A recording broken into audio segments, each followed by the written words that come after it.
All right, 8 minutes. Let's see how I do. How old are you? 27, and I do not plan on joining the 27 Club this year.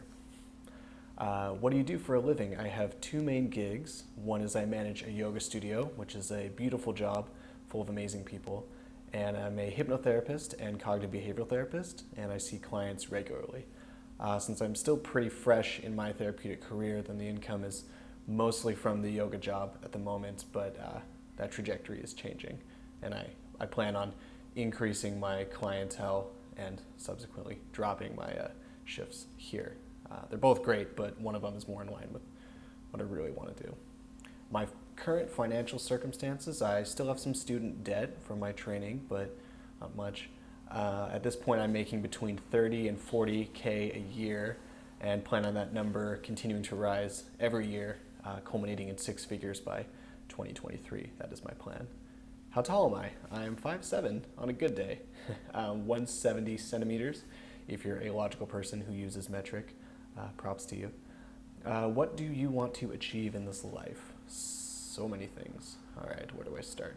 I have way too many goals for my own good, but if I could distill them to an essential core, my goal is to enter the flow state as much as humanly possible and to teach as many other people as possible to do the same thing. So as of now, that looks like being a therapist, a musician, a skater, a skateboarder, a meditator, a weightlifter, and a yogi, to name a few. How would you describe your personality? I'm a huge fan of the Big Five personality model. If you haven't looked into that, I would recommend it. It's really good. So I'll go through those. My openness is 98%, really high, maybe too high for my own good. But it means I'm wildly interested in philosophy and ideas and art and expressive beauty and creativity and things like that. My conscientiousness used to be 23%, but I have made it go way up since I took that test a couple of years ago, partly because that's important in order to succeed. My extroversion, 99%, which means that you will not find a more extroverted person than me, according to science. That's what they say. My agreeableness is 54%, which sounds pretty straight down the middle, but they break these all down into two subcategories. And so the two subcategories for agreeableness are compassion, in which I got 91%, which means I really care about pain and suffering, and my politeness, which is 9%, which means I don't care if what I think is true hurts people's feelings, because truth is important, and I will happily say it in polite company without much hesitation. But that's also gotten a little better, at least more tactful. What has my dating life been like recently? I came out of a pretty deep relationship last May and dove deep into red pill philosophy, which utterly transformed the way I see myself and women. Since then, I've spent a lot of time figuring out at a deeper level than I ever have before what exactly I want in a relationship and what I want to offer in a relationship. And part of that process has been going on dates and doing some market research, if you will, to see who's out there and what it feels like to play with the feminine energy from a more informed perspective, you could say. And it's going very well, I would say. Learning a lot, having a lot of good experiences, and yeah, things are going. Describe the most significant relationships you've had. I've had 3 major relationships that have lasted a year or more, the longest being 2 years, and a handful of shorter ones. I was polyamorous for a time, and that went both extremely well and extremely poorly, but lots of lessons. There's no time to go into all of these, but I can say that as an overall, my relationships have been full of love and honesty and deep mirroring, but also were made of broken people, both she and I, and we're fundamentally doomed given how we showed up. So realizing this is what spurred me to do all this self-reflection, and now I'm in a far better state than ever to bond with someone properly, and that feels nice. What does my ideal relationship look like? Relationships are always customized, so it's hard to spell it out too explicitly, but the themes and values would include a synthesis of personalities around love, truth, mutual self-development, spirituality, and hilarious playtime. So that's a bust. I'm looking for a monogamous pairing that is pointed toward a long-term arrangement once we've decided that the other is truly worth investing in. So I love pretty hard. She's got to be into that. Depth is where I live. Do you want children in your future? I don't have a hard yes or no on this. I'm 27 and kids are just recently starting to feel interesting, manageable. Definitely not trying to make it happen anytime too soon, but I'm not close to it by any means. It very much depends on finding the mother, surprisingly enough. I know I'd be an amazing father because I was given the most important thing my parents could have given me, which is fundamental, unconditional love and respect. And I have no doubt that I could pass that on. It's just about finding the right mother, raking in more cash, and getting a little more bored with myself. What were my childhood, teenage years like? I've been realizing lately my childhood was, pretty damn great in a lot of ways, but definitely had some trauma in there that was atypical. I had tons of friends, a few enemies, lots of play, lots of heartache, lots of adventuring, lots of psychedelic use in my teens. That's a whole other topic. And a handful of untimely deaths that really snapped my priorities into perspective and pretty heavily shifted the way I see the world. Mostly in good ways, but had some interesting early effects.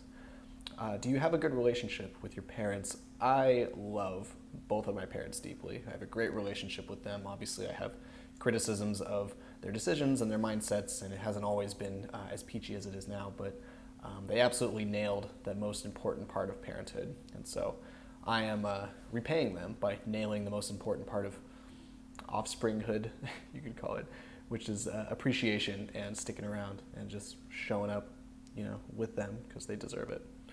What are your most strongly held values in a short list, not necessarily in this order? Truth, compassion, gratitude, agency, I'm big on agency, and comedy. What are your biggest fears? Needless to say, there are your standard fears like dying alone, being manipulated, being on the wrong side of history, kind of your everyday fears. But I'm an Enneagram 7, if you know the Enneagram typology system, it's really fun. Which means that my two biggest fears are the fear of missing out, which means being deprived of a good time, and fear of bringing the party down. And both of those sound like hell. So those are both being successfully addressed, and I'm looking forward to asymptotically approaching fearlessness as time goes on. And it's working. So what are your biggest strengths? My openness, my genuinity, if that's a word, my optimism that things will work out. Yeah, those are in there. And I'm a pretty gifted communicator, and I love doing it as well. So that's why I do what I do. My biggest insecurities, that'll get boring after a while, and that those that love me will eventually feel like they've seen it all and want to move on. This may have happened in the past, and it hurts a bit. But very much depends on the person, because only boring people get bored, and I actually believe that. So, how would your friends describe you? Loving, insanely sociable, disciplined, a fast learner, a bit demanding, you could say, and kind of scatterbrained. And some of those things might sound like they contradict, but here I am. So, what brings you the most joy in life? Entering the flow state and dragging people in with me, watching inspiration burst from behind people's eyes, and feeling completely transparent in front of someone, only to find that what awaits that kind of vulnerability is acceptance, love, and healthy challenge, something like that. What does your social life / circle of friends look like? I'm going over 8 minutes, sorry about that. I have tons of people that I love, but I have what I call my wise council that consists of mostly men ranging from my age to their 60s and a few women. As my standards have gone up, my qualifications for letting people into my life have gotten stricter, and I'm pretty pleased with the bonds I have. I do have a best friend named Derek. He is a ski instructor living his dream up in the mountains about 8 hours north of me. He and I chat almost every day by phone, and you should know that he's part of the package. He comes with me. What do you find hardest about dating and relationships?